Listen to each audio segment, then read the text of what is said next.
E mesmo com a retirada das tarifas de 40% sobre vários produtos agrícolas brasileiros, os exportadores de mel continuam sob forte pressão. O setor seguiu de fora do pacote americano e ainda enfrenta uma taxação de 50%, o que dificulta negócios em um dos seus principais mercados. Sobre esse cenário, a gente conversa agora com o presidente da Associação Brasileira dos Exportadores de Mel, Renato Azevedo, que já está aqui com a gente. Renato, bom dia, bem-vindo. Bom dia, Carol. Obrigado pela oportunidade novamente. Renato, e mesmo com a retirada das tarifas sobre vários produtos agrícolas brasileiros, o mel ficou de fora, né? Qual que é a visão do setor em relação a essa decisão? Pois é, a gente enxerga isso com uma certa frustração, obviamente, né, visto todo o pacote de produtos que estão sendo retirados dessa taxação. Ontem mesmo eu tive uma conversa com algumas pessoas lá do Ministério da Agricultura, né, e eles também mostraram uma certa surpresa. Falou assim: olha, para a gente o mel deveria estar dentro dessa lista, mas infelizmente ainda não está. As negociações vão continuar, foi isso que me garantiram, né, e o governo está muito empenhado nesse sentido. Ele falou: "Ah, a gente só vai terminar as conversas na hora que tiver tudo resolvido." Então a gente ainda está nesse compasso de espera, mas agora com muito mais esperança de que esse problema vá ser resolvido, porque a gente teve um sinal claro de que ele pode ser resolvido, né?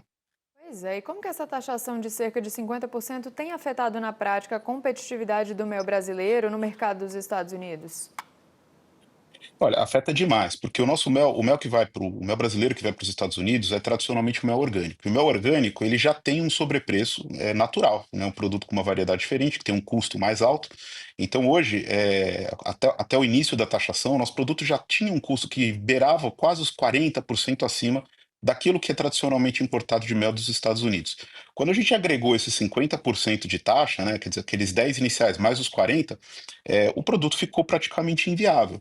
Então, o que aconteceu de julho para cá, que foi desde o momento que foi anunciada essa tarifa até agora, é que os contratos que nós tínhamos em andamento foram cumpridos pelos importadores e agora a gente ainda está no momento de entre-safra. Então, hoje, os negócios não estão sendo feitos efetivamente com preço mais baixo ou preço mais alto porque você não tem oferta.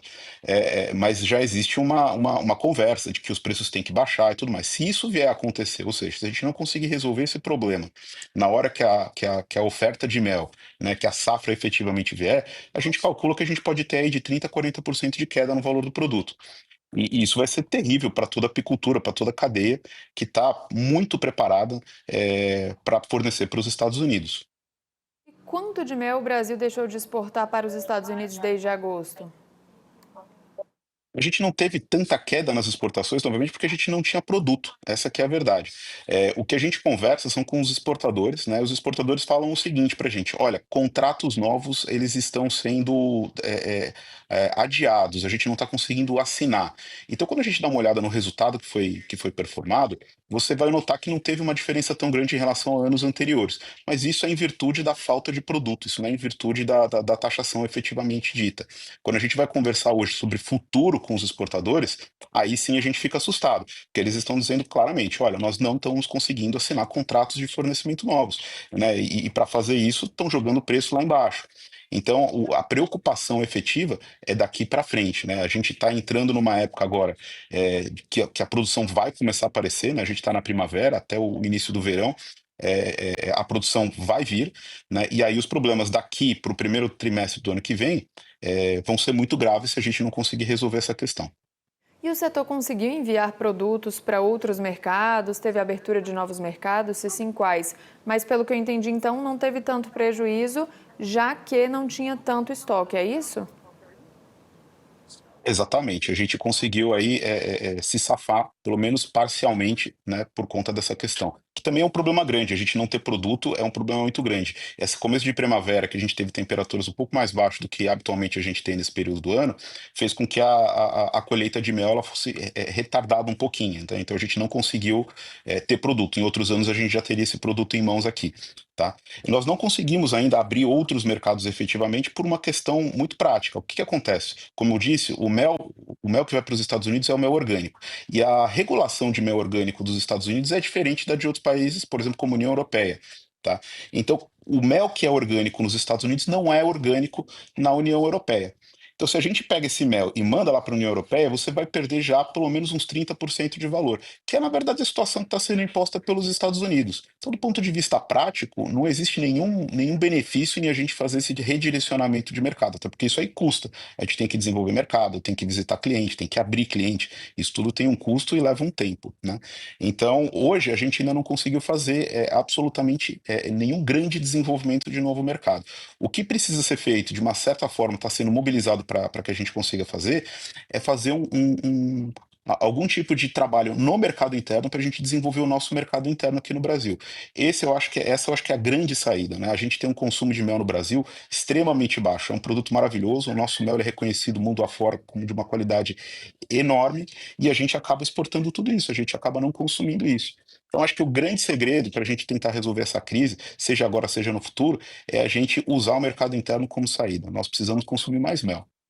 Excelente opção. E Renato, ainda falando sobre os Estados Unidos, como fica então o setor quando tiver mais produto no mercado? Como é que fica essa situação para a gente? Olha, hoje já se fala numa queda de preço, né, de aproximadamente 30%, né? O que são esses 30%? Isso daí são os americanos querendo repassar todo o custo da taxação para o Brasil, o que é natural, né? Eles, na qualidade de compradores, estão fazendo isso exatamente. Para eles fazerem isso, o que acontece? Você tem lá um produto que está sendo negociado por 100, né? Agora com a taxa vai para 150. Né? Se eles conseguirem tirar 30% do preço, né, de 100 vai para 70, né? E aí na hora que você coloca 50% em cima de 70, vai dar lá seus 105. Então, o 100 comparado com 105 é mais ou menos isso. Então, essa é a projeção que a gente está fazendo de queda de valor do mercado. Se a gente tiver essa queda de valor do mercado, né, e não mudando os volumes, a gente vai ter um problema muito grande no campo, porque como 80% na faixa do valor de exportação vai direto para o apicultor, vai direto para o campo, não tem como não repassar isso daí. Então, essa queda de 30% no valor de mercado vai ser sentido direto no apicultor. Isso é inegável, né? E aí é uma tragédia, porque o apicultor hoje ele já não tem toda essa margem para se trabalhar, né? Então, a gente enxerga que muita gente vai passar dificuldade com essa situação. Daí a nossa pressa para tentar resolver essa questão com a maior brevidade possível.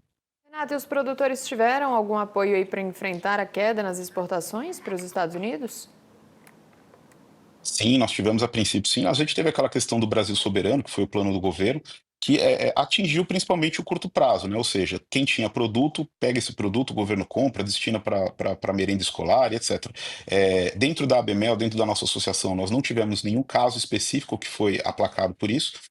Mas a gente sabe que houve aí algumas empresas que conseguiram resolver esse problema, conseguiram fazer venda para o governo e destinar aquele estoque que ela tinha, que estava destinado à exportação e acabou não conseguindo ser feito. Algumas cooperativas tiveram sucesso com isso, o que é muito importante, muito relevante. Renato, para finalizar nosso bate-papo, algo mais para acrescentar? Não, eu acredito que não, eu acho que assim, nós estamos num compasso de espera. Eu acho que há 30, 40, 50 dias atrás a gente estava numa situação muito pior, porque a gente não via uma luz no fim do túnel, né?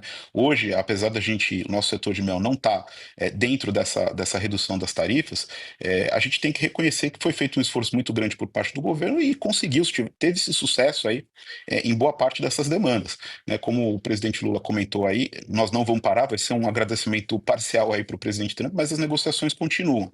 E se a gente já teve sucesso de um lado, né, a gente vê plenos argumentos possíveis para que a gente tenha sucesso no caso do mel. Os Estados Unidos precisam importar mel, ele depende da importação de mel, e o Brasil é um dos principais fornecedores de mel dos Estados Unidos. Ou seja, tem tudo para que a coisa caminhe. Então, vamos ficar esperando mais um pouquinho e na expectativa de um resultado positivo em breve.